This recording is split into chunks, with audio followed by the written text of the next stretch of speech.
Aujourd'hui, j'aimerais vous parler de la prière. J'ai partagé des parties de ce sermon il y a plusieurs années et j'ai pensé qu'il serait important de revenir sur ce sujet aujourd'hui. Certains d'entre vous savent peut-être que chaque année, il y a une journée mondiale de prière en 2024. Cette journée a été célébrée le 1er mars. La journée a été célébrée chaque année le premier vendredi du mois de mars dans plus de 170 pays, je crois. Elle a pris son origine aux États-Unis euh, et, euh, et s'est répandue en France à partir des années 60. Et depuis là, en France, la journée mondiale de prière s'est constituée une association en France. Son comité est composé des femmes de l'armée de salut, des églises catholiques romanes, les méthodistes réformés, etc. Il y a plusieurs groupes. La prière, alors, mais le besoin de prière n'est pas propre à l'Église de Dieu ni au christianisme. À l'exception d'un petit groupe d'athées, la plupart des personnes en vie aujourd'hui, quelle que soit leur religion, prieront ou envisageront de prier à un moment donné dans leur vie. Ceux qui adhèrent à l'islam en tant que foi savent qu'ils doivent prier Allah 5 fois par jour, par exemple. Les bouddhistes, je me souviens quand j'étais en Thaïlande, croient que la prière est une pratique qui éveillait une capacité d'intérieur inhérente de force, de compassion, de sagesse et constitue une forme de méditation et de reconditionnement intérieur. La prière hindoue, ça c'est aussi, ça, bien sûr ça existe, et consiste à demander à un Dieu parmi les pantheons de tous les dieux de l'aide dans un domaine particulier de la vie. Et bien sûr, dans les temps anciens, les peuples de Palestine ont prié Dagon, Baal, Moloch, toutes sortes d'autres dieux. Dieu, bien sûr, avec un D minuscule, pas majuscule. Ça, c'est bien sûr les fausses dieux. Et au fil des années, j'ai entendu de nombreux messages et lu de nombreux articles sur la prière, comme beaucoup d'entre vous, j'en suis sûr. Euh, Cela peut sembler basique, peut-être superflu de parler de la prière encore une fois, mais je pense que nous avons tous besoin d'un rappel et d'une petite poussée, peut-être moi-même inclus, pour déterminer si nos prières sont le genre de prière efficace. Euh, on peut parler de ça, qu'est-ce que ça veut dire efficace, mais il y a une discussion d'efficacité de nos prières dans Jacques chapitre 5. C'est pas nécessaire d'y aller maintenant, mais il a écrit qu'il y a une prière comme ça euh, pour sauver le malade. Alors, notre discussion aujourd'hui, c'est l'essentiel concernant les éléments fondamentaux de prière, des choses spécifiques primordial peut-être que nous devrions tous connaître et pratiquer. Le quand, le quoi, le où, le comment et le pourquoi d'un dialogue, d'une communication puissante avec notre créateur. J'ai 7 points, je sais que c'est un petit peu beaucoup, mais j'espère qu'on peut aller assez vite sur ces 7 points à partager qui nous donneront d'importants principes que nous pourrions utiliser dès aujourd'hui pour améliorer notre vie de prière. La prière n'est pas peut-être unique à l'Église de Dieu, mais nous devrions définir la norme. Nous devrions nous tourner vers Dieu et ses conseils dans tout ce que nous faisons et lui soumettre chacune de nos pensées. Et le titre de ce message est de développer une vie de prière robuste. Donc ça, il y aura les 7 points et j'espère que ça vous aide. Premièrement, comment devrions-nous prier? Et je vous dirai la réponse à l'avance. Tout ce que nous disons dans nos prières se reporte à Dieu et non à nous-mêmes. Donc commençons par regarder Luc 11. Donc reportez-vous s'il vous plaît à Luc 11 et verset 1. Et on peut lire ici l'exemple comment Jésus enseignait ses disciples à prier. Ça c'est Luc 11, verset 1. Luc 11, verset 1, il dit, Jésus priait un jour en un certain lieu. Lorsqu'il eut achevé, un de ses disciples lui dit, Seigneur, enseigne-nous à prier, comme Jean l'a enseigné à ses disciples. Et maintenant, à ce stade, Christ aurait pu répondre de différentes manières. Il aurait pu nous donner toutes sortes d'instructions détaillées sur la prière. Il aurait pu citer plusieurs exemples de prières cités dans la Bible. Il aurait pu parler de la fréquence de la prière ou de la longueur des prières, ou il aurait pu se référer aux prières historiques de David, de Néhémie et d'autres. Bien sûr, ces choses sont discutées dans d'autres parties de la parole de Dieu et nous les passerons en revue dans ce sermon, mais Luc ne dit pas que Jésus a parlé de ces choses. Il enregistre simplement les paroles de Christ au verset 2 à 4. Donc, il dit au verset 2, il leur dit, quand vous priez, dites, Père, que ton nom soit sanctifié, que ton règne vienne. Bien sûr, ça c'est les mots célèbres, on connaît bien. Donne-nous chaque jour notre pain quotidien. Pardonne-nous nos péchés, car nous aussi nous pardonnons à quiconque nous offense, et ne nous induis pas en tentation.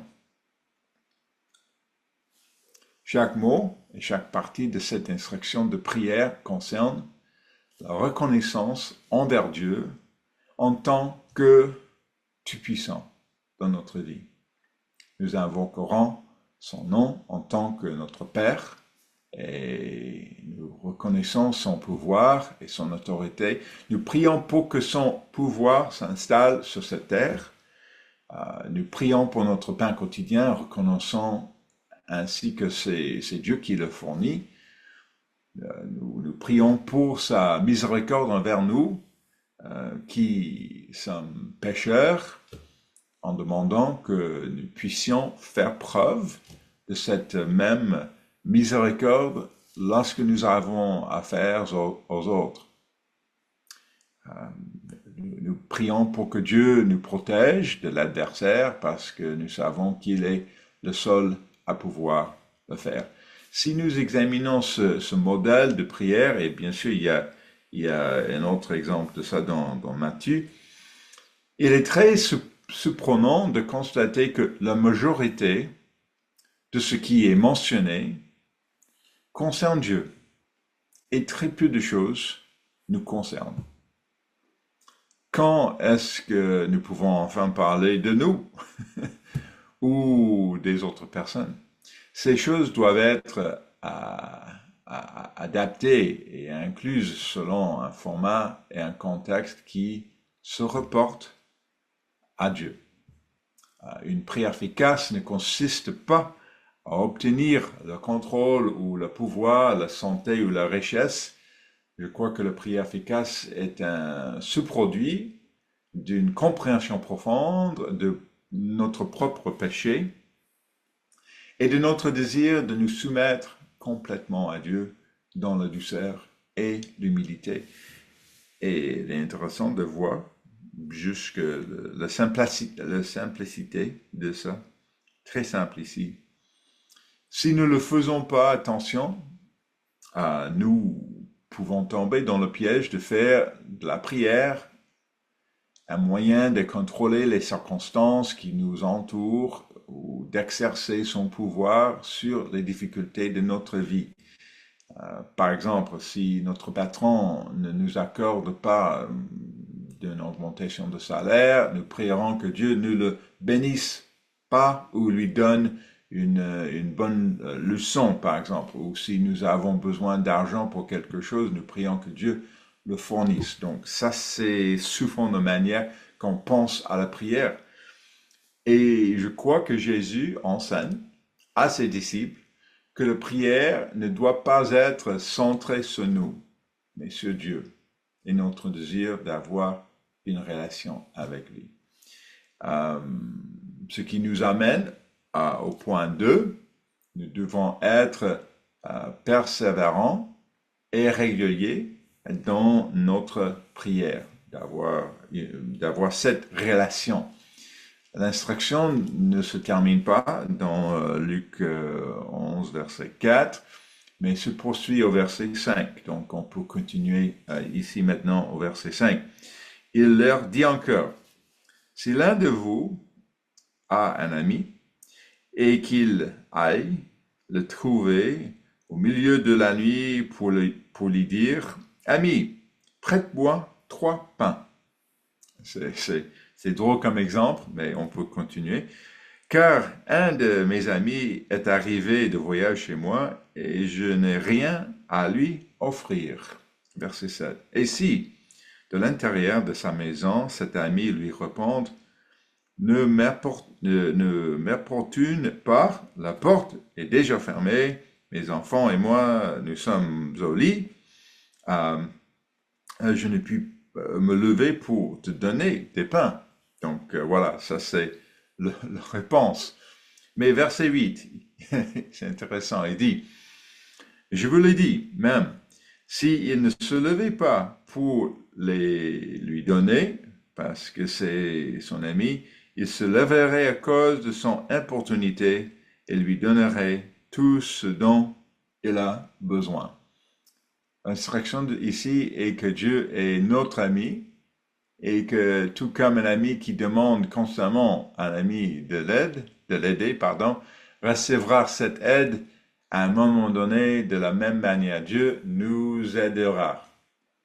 C'est encourageant, car ce qui suit les versets 2 et 4, nous voyons que nous pouvons demander à Dieu de nous aider dans nos besoins. Verset 9, maintenant à 13, renforce également ce point. Il dit, et moi, je vous dis, demandez et l'on vous donnera. Cherchez et vous trouverez. Frappez et l'on vous ouvrira. Car quiconque demande reçoit, celui qui cherche trouve, et l'on ouvre à celui qui frappe. Intéressant. Mais ça continue. Au verset 11. Quel est parmi vous le père qui donnera une pierre à son fils s'il lui demande du pain? Ou s'il demande un poisson, lui donnera-t-il un serpent au lieu d'un poisson? Bien sûr, la réponse est non. Oui, s'il demande un œuf, lui donnera-t-il un scorpion? Si donc, méchant comme vous l'êtes, vous savez donner de bonnes choses à vos enfants, et combien plus forte raison le Père céleste donnera-t-il le Saint-Esprit à ceux qui le lui demandaient? Ces versets nous disent de continuer à demander, de continuer à chercher et de continuer à frapper. Dieu est fidèle pour souvenir à nos besoins. Voilà. Maintenant, comment la Bible définit-il la persistance et la régularité? Reportez-vous s'il vous plaît à Acte 3, et verset 1. Et on peut voir quelques passages qui décrivent la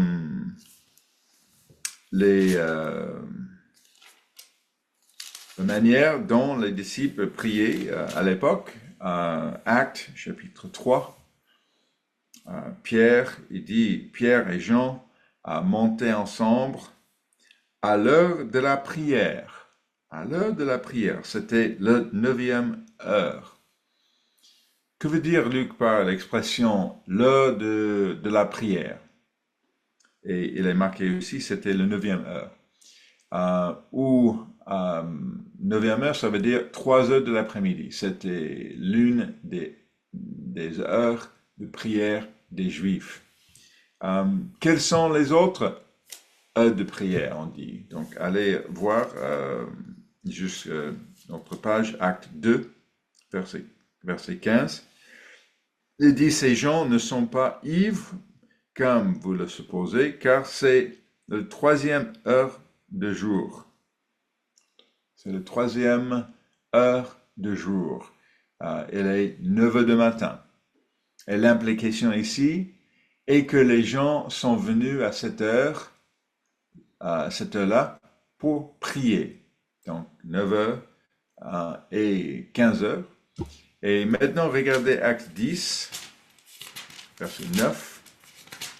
Remportez-vous, s'il vous plaît, Acte 10, verset 9. Acte 10, verset 9, nous lisons ici, le lendemain, comme ils étaient en route et qu'ils approchaient de la ville, Pierre monta sur le toit vers la 6e heure pour prier. La 6e heure, ça c'est midi. Et cela nous montre que la 3e fois dans la journée que les gens devaient prier. On dit devait, mais ça c'est la tradition à l'époque. Les Juifs avaient établi ces heures de prière 3 fois, 9 heures, midi et 15 heures par jour, à partir des exemples qu'ils lisaient dans la Bible, les Écritures hébraïques. Voyons et lisons ces exemples. Donc on peut voir d'autres exemples de ça. Donc reportez-vous s'il vous plaît à Daniel 6, verset 10. Daniel 6, verset 10, on peut lire ce verset concernant l'heure de prière. Daniel 6, et verset 10, il dit, lorsque Daniel sut que le décret était écrit, il se retirait dans sa maison où les fenêtres de la chambre supérieure étaient ouvertes dans la direction de Jérusalem, et 3 fois par jour, il se mettait à genoux, il priait et il louait son Dieu comme il le faisait auparavant. Donc ça c'est l'exemple de Daniel, de prier 3 fois par jour. Reportez-vous, s'il vous plaît, à le psaume 55, verset 17. Le psaume 55.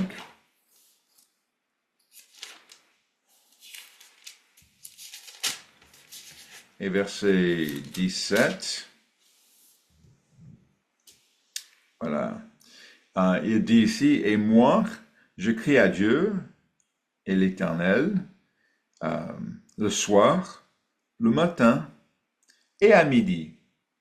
Je soupire et je gémis, et il entendra ma voix. Alors, la question, combien de fois par jour devrions-nous prier? Alors, il y a cette fameuse verset dans la Bible, 1 Thessaloniciens 5 et verset 17, dit que nous devons prier sans cesse. C'est pas nécessaire d'y aller, vous pouvez juste noter. 1 Thessaloniciens 5 verset 17, il dit priez sans cesse. Est-ce que cela signifie que nous prions 24 heures par jour? Oui, on peut parler davantage de ça. Luc 6, verset 12 dit que Jésus a prié toute la nuit. Voilà, donc peut-être ça c'est 8 heures. Le psaume 5, verset 3 et le psaume 88, verset 13 parlent de prier le matin. Donc, on peut voir cet exemple.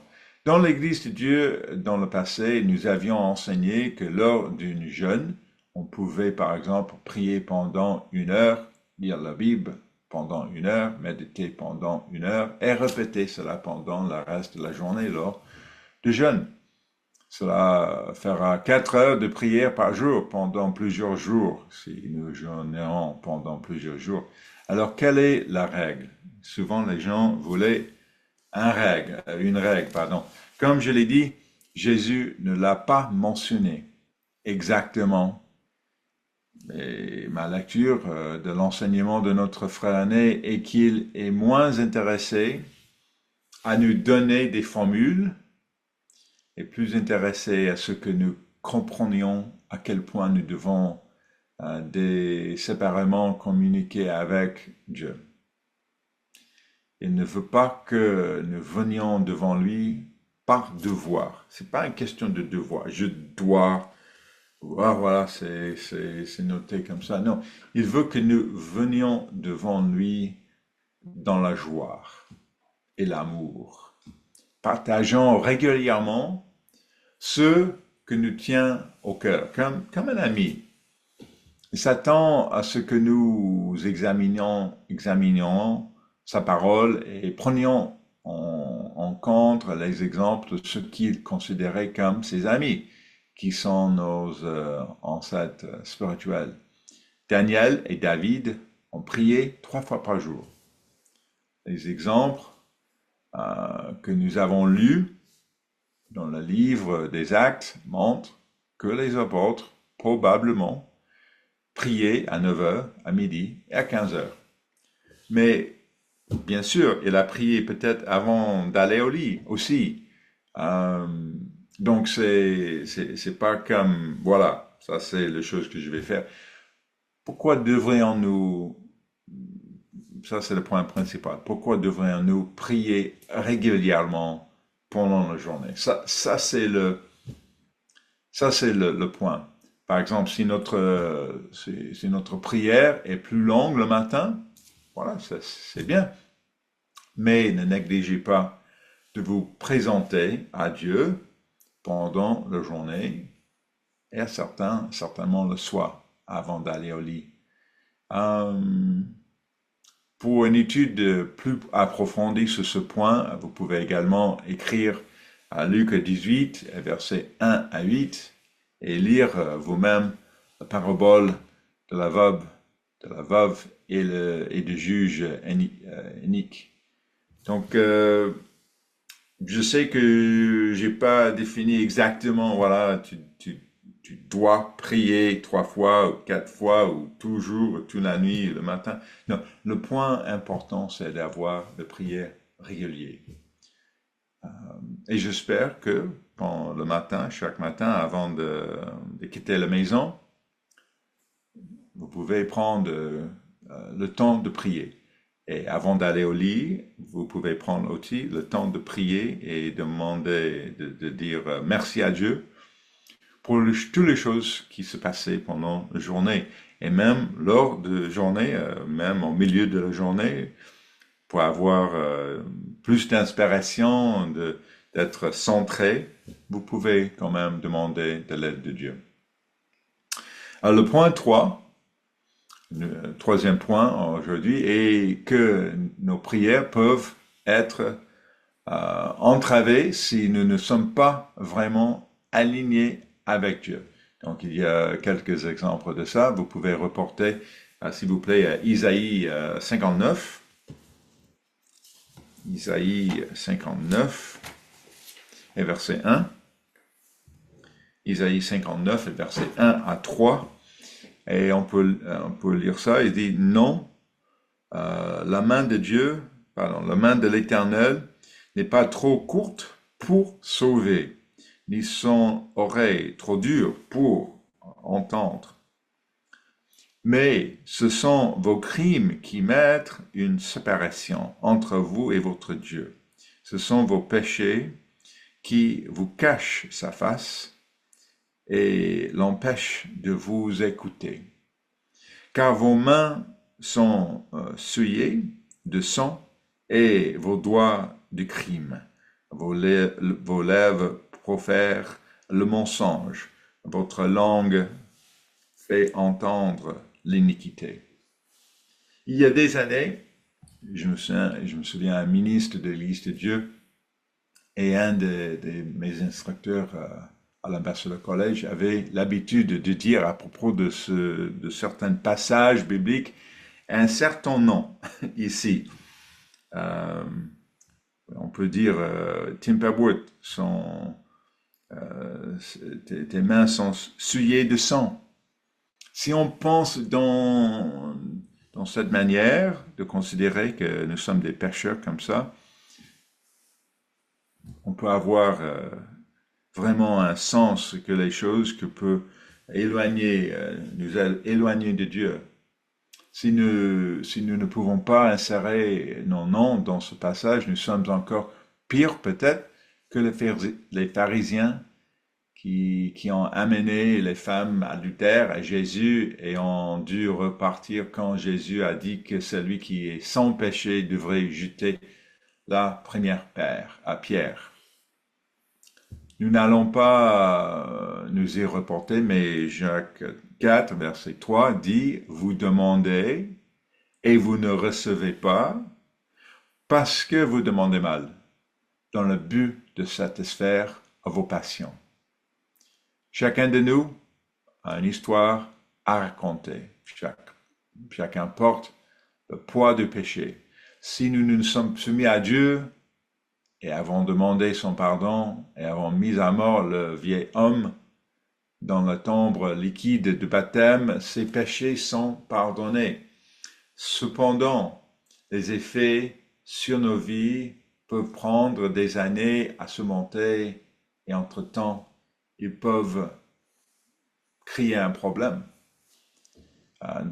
Il peut créer un grand problème et on peut peut-être pas comprendre vraiment la volonté de Dieu dans nos vies et dans notre situation personnelle. Reportez-vous s'il vous plaît à 1 Pierre 3, verset 7. Il y a un autre exemple. 1 Pierre 3, et verset 7. Ça aussi peut-être très connu, et dit, Marie, montrez à votre tour de la sagesse dans vos rapports avec votre femme, comme avec un sexe plus faible. Honorez-la, comme devant aussi hériter avec vous de la grâce de la vie, qu'il en soit ainsi, afin que rien ne vienne faire obstacle à vos prières. Ce verset montre clairement que nos prières peuvent être entravées. Et même dans une situation dans la famille, ça c'est un avertissement pour les maris. Ils doivent honorer leur femme. Notre comportement dans la famille, on peut dire en privé, bien sûr, peut affecter notre communication avec Dieu. Nous n'allons pas nous y reporter, mais dans Job 42, Dieu dit aux 3 amis de Job de demander à Job de prier pour eux parce que Dieu allait écouter les prières de Job, ce qui implique qu'il n'allait pas écouter la leur. Nous pouvons regarder des exemples dans la Bible du début de la fin et voir comment Dieu a travaillé avec les hommes et les a façonnés. Et alors que ces hommes se sont soumis à Dieu, ils ont appris des choses sur eux-mêmes, leurs péchés, leurs problèmes, jusqu'à ce qu'ils soient prêts à être utilisés par Dieu, arrivés à un point où ils étaient totalement dépendants de lui.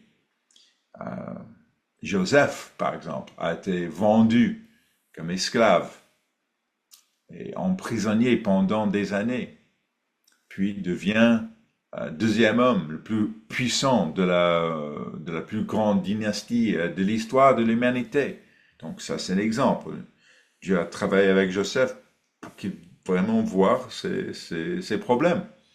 Moïse, bien sûr, a passé 40 ans dans le désert avant d'être prêt à faire sortir le peuple d'Égypte. Élie reçut l'instruction de vivre dans le désert et de compter chaque jour sur Dieu pour se nourrir. Dieu accomplit sa promesse d'envoyer des corbeaux lui apporter du pain et de la viande 2 fois par jour. Il y a aussi l'exemple de l'apôtre Paul. Paul a enseigné pendant 3 ans en Arabie avant d'être prêt à prêcher l'évangile. Jésus a jeûné et prié dans le désert, était mis à l'épreuve par Dieu avant le début de son ministère. Bien sûr, Jésus est sans péché. Mais pourquoi il a passé du temps dans le désert? Pour être vraiment clair à sa mission. Il a été un homme, comme nous. Voilà. Donc, on peut arriver au point où nos prières étaient entravées. Il faut être aligné avec Dieu pour qu'on puisse avoir cette relation, pour avoir réponse à nos prières. Passons maintenant à notre quatrième point.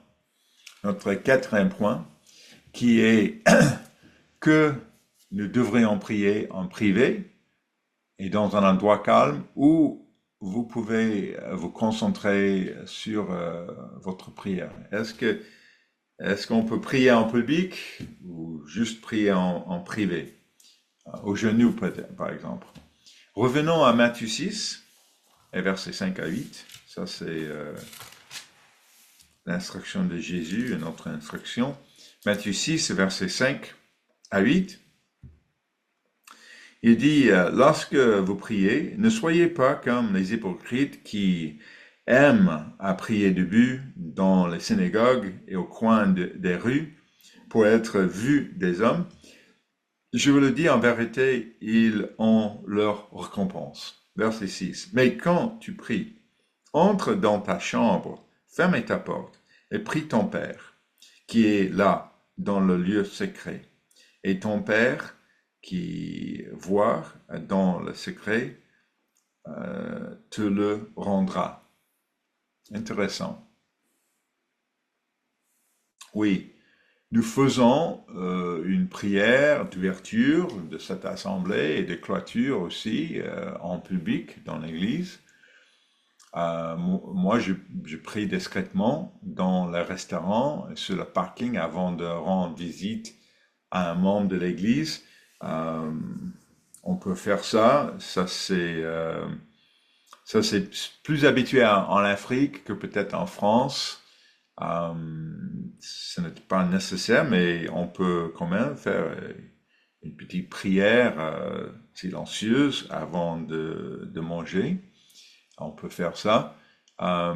S'il n'y a aucune place privée disponible pour moi de prier avant rendre visite à quelqu'un, je prie dans le parking, dans ma voiture. Le point essentiel est que nous ne sommes pas distraits par une audience et que nous ne cherchons pas à bien paraître devant les autres. Ça, c'est le point principal. Verset 7.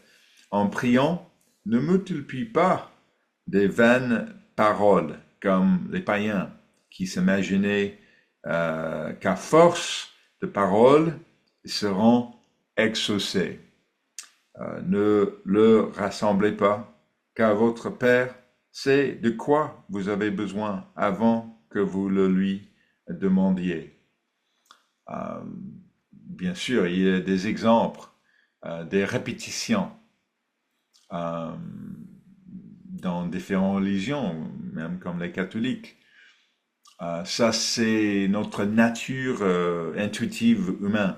Si on demande, si on répète. Mais Dieu sait les choses que nous aurons besoin.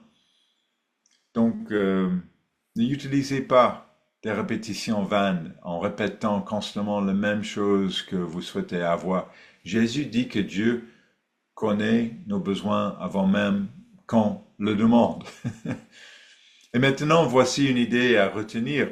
Peut-être devrions-nous essayer de percevoir le véritable besoin que nous avons, un besoin que Dieu connaît, et ne pas être aussi attaché à cette chose que nous voulons et qui n'est peut-être pas ce que Dieu veut pour nous.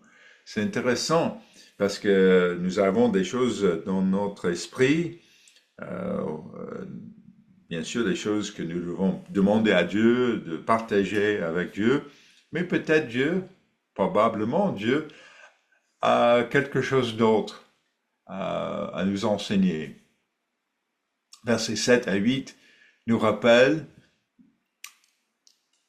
que nous prions pour développer notre relation avec Dieu, pour comprendre qui il est et pour notre dépendance à son égard. J'ai entendu certaines personnes dire, je prie tout le temps. Je prie tout le temps, comme 1 Thessaloniciens 5, verset 17. Je prie quand je conduis, quand je fais le queue à la cafétéria, etc. Ma réponse est, c'est bien sûr, c'est bien, en tant que supplément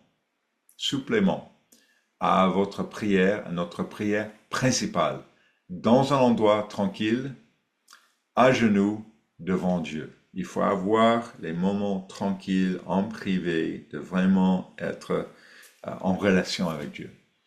Si vous faites là, va et vient entre commander un sandwich à la cafétéria et prier pour que Dieu intervienne dans la vie de quelqu'un, il est fort probable que vous ne soyez pas totalement concentré sur votre communication avec Dieu.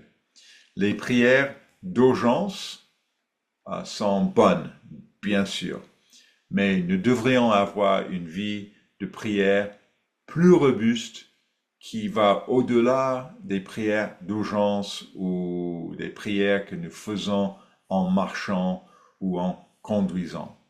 Versets 7 à 8 nous dit de ne pas utiliser des répétitions, etc., des phrases, formules, mais plutôt de l'authenticité, d'être vraiment vrai, explorant la profondeur de notre pensée et en se ouvrant devant notre Créateur sur ce qui entrave notre relation avec lui. Pourquoi n'a-t-il pas le premier dans notre vie? Pourquoi Dieu n'est pas vraiment le créateur dans notre vie? Pourquoi sommes-nous égoïstes ou orgueilleux? C'est ce qui est décrit, bien sûr, ici. Donc, il faut avoir les moments tranquilles. Et bien sûr, prier en conduisant, etc., mais comme supplément. Allons à notre cinquième point. Nous devrions prier avant et après les grands événements. Si vous lisez Actes 21, versets 3 à 6, je ne vais pas m'y reporter maintenant, mais vous verrez un exemple de prière avant un voyage et pour conclure un moment spécial. Donc il y a toute une discussion de voyage de Paul dans le bateau, il va ici, il va là. Et si vous regardez cet exemple, vous pouvez voir que Paul priait avant et après les grands événements, avant un voyage, etc., par exemple. Ma femme et moi avons toujours prié en famille avant un voyage, avant quelque chose qui est plus spécial. J'appréciais beaucoup les petites prières en groupe avec ma famille pour demander la protection de Dieu avant de monter dans la voiture et de conduire à l'aéroport de Bordeaux quand je pars pour l'Afrique, par exemple. Mais revenons à Acte 20, donc reportez-vous s'il vous plaît, à Acte 20, verset 36. Verset 36. Nous voyons ici un autre exemple où l'apôtre Paul se met à genoux pour faire une prière en groupe. Nous voyons également un exemple de prière pour clôturer une période de temps passé ensemble. Donc, Acte 20, verset 36. Après avoir ainsi parlé, il se mit à genoux et il pria avec eux tous. Avons-nous l'habitude d'aller devant Dieu après une bénédiction majeure ou une mauvaise nouvelle et de reconnaître que, bon ou mauvais, selon nous, c'est Dieu qui est en charge et qui se soucie de tout ce qui se passe.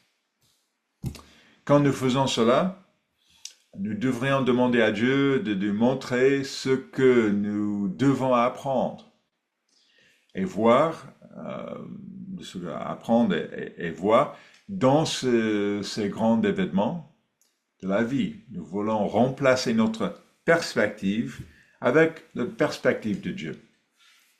Donc, ça, c'est juste pour manque de temps, on ne peut pas aller dans des détails, mais j'espère que vous pouvez voir les exemples dans le livre des Actes de les gens qui prient avant, après et pendant les grands événements.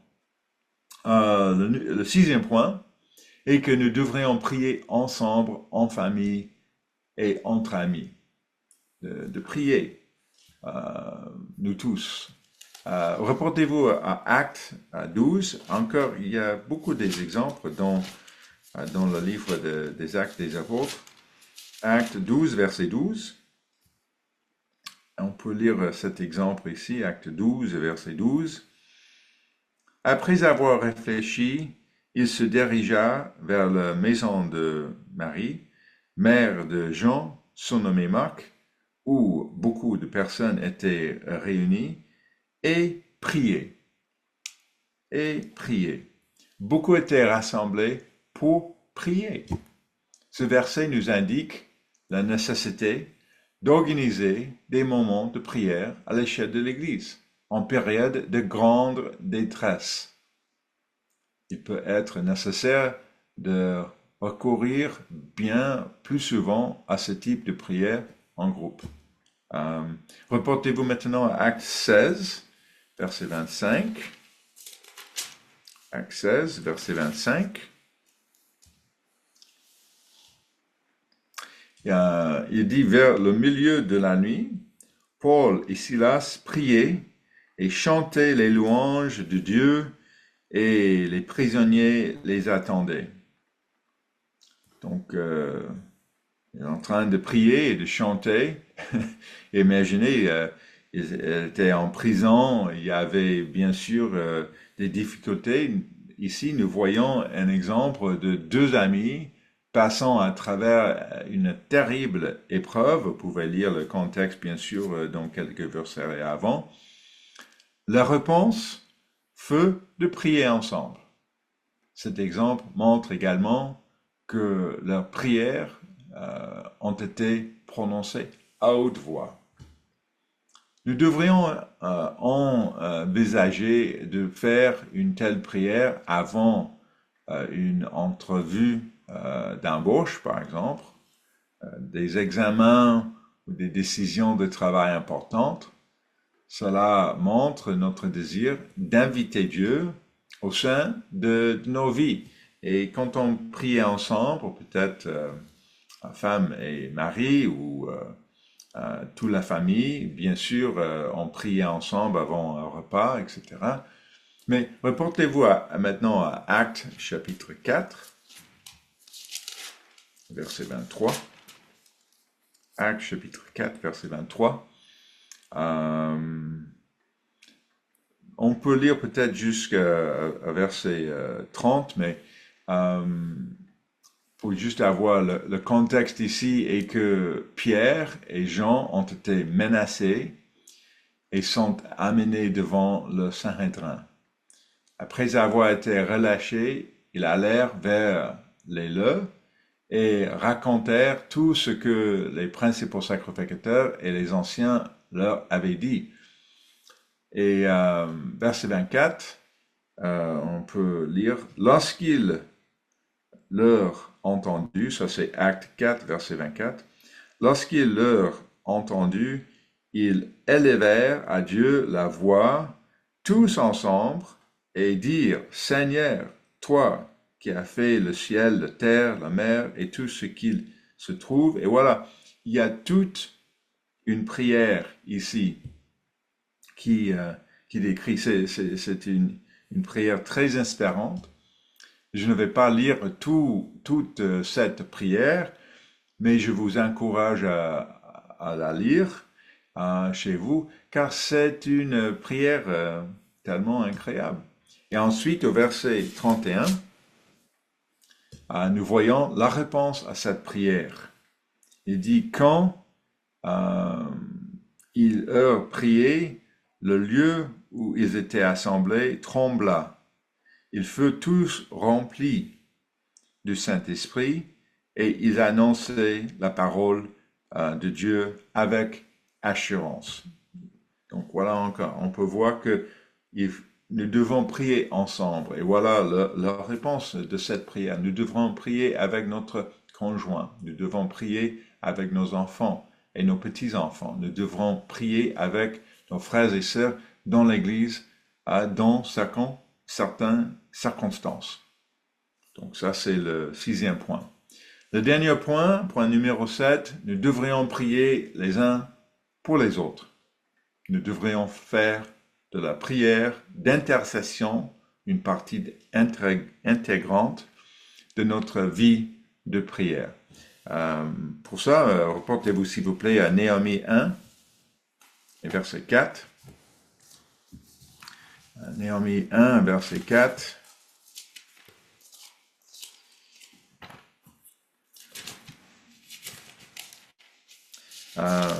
Et lisons cette puissante prière d'intercession de Néhémie pour la nation. On peut commencer avec verset 4. Lorsque j'entendis ces choses, je m'assis, je pleurais et je fus plusieurs jours dans la désolation. Je jeûnais et je priais devant le Dieu des cieux. Et verset 5. Et je dis, ô Éternel, Dieu des cieux, Dieu grand et redoutable, toi qui garde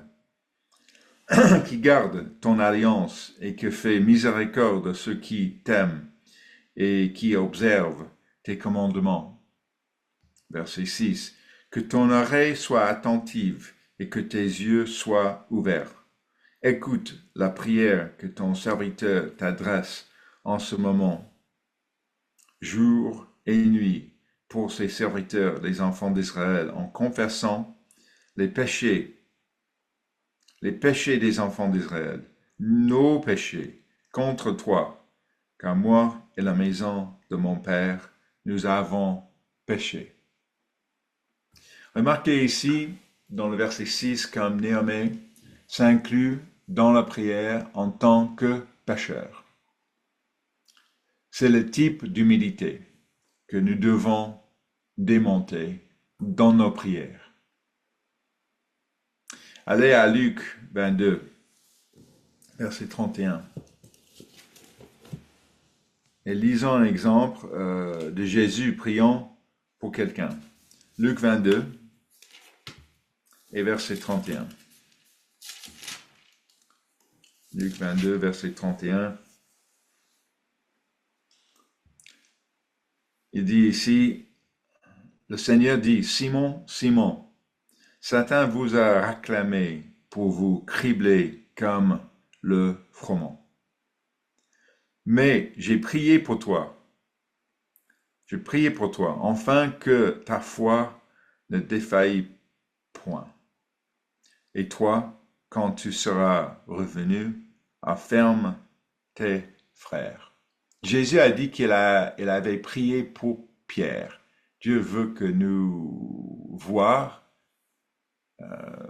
Dieu veut que nous voyons réussir et nous devrions prier de même pour nos frères et sœurs dans l'Église. Nous annonçons les demandes de prière, j'ai annoncé cette demande aujourd'hui pour M. Clore, à l'Assemblée et par courriel. Nous faisons cela parce que cela nous permet de pratiquer la prière d'intercession. Mais soyons clairs, ce n'est pas le nombre de personnes qui prient pour vous qui compte. C'est la prière de la foi. La Bible anglaise dit dans Jacques 5, verset 14, la prière fervente du juste. Donc, ce qui importe, c'est la foi de la personne qui prie, pas la quantité des gens qui prient pour quelqu'un. Il s'agit d'une communauté de croyants qui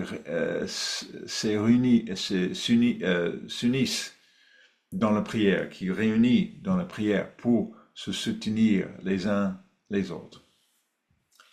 C'est ce que Dieu recherche. Prions-nous pour les autres? Avons-nous une liste de personnes pour lesquelles nous prions? Cela fait partie d'une vie de prière robuste. Voilà, je veux terminer en faisant remarquer ce qui était important aux yeux de Christ à ce sujet, dans Luc 4, verset 25. Donc ça, c'était les 7 points. Mais reportez-vous s'il vous plaît à Luc 4 pour conclure. Luc 4, versets 25 et 26.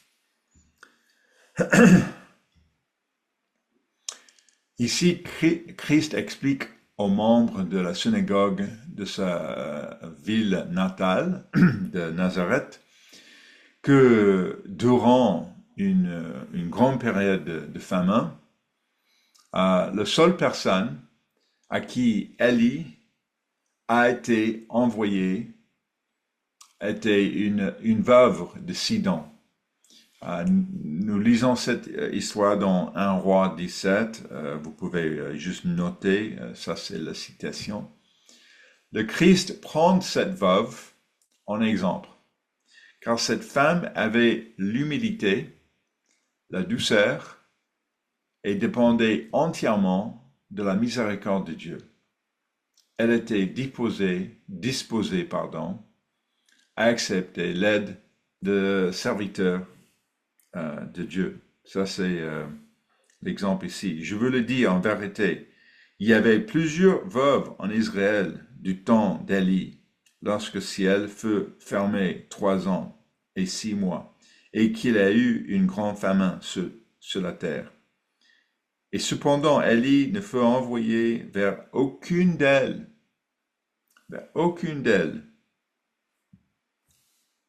si ce n'est vers une femme veuve à Sarepta dans le pays de Sidon.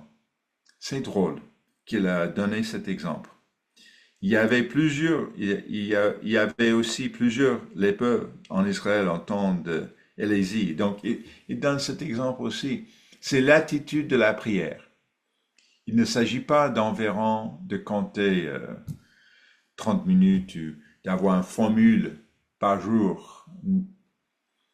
La chose qui compte, c'est d'avoir l'attitude d'humilité. Ce n'est pas une question de ce que nous devons faire ou pas faire. C'est la recherche de la volonté de Dieu et la confiance absolue qu'il va guider notre vie et entendre nos requêtes lorsque nous nous rapprochons de lui. Humilions-nous nous-mêmes devant notre Créateur.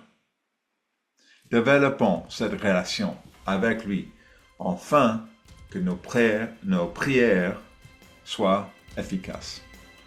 Merci beaucoup et je vous souhaite un excellent sabbat.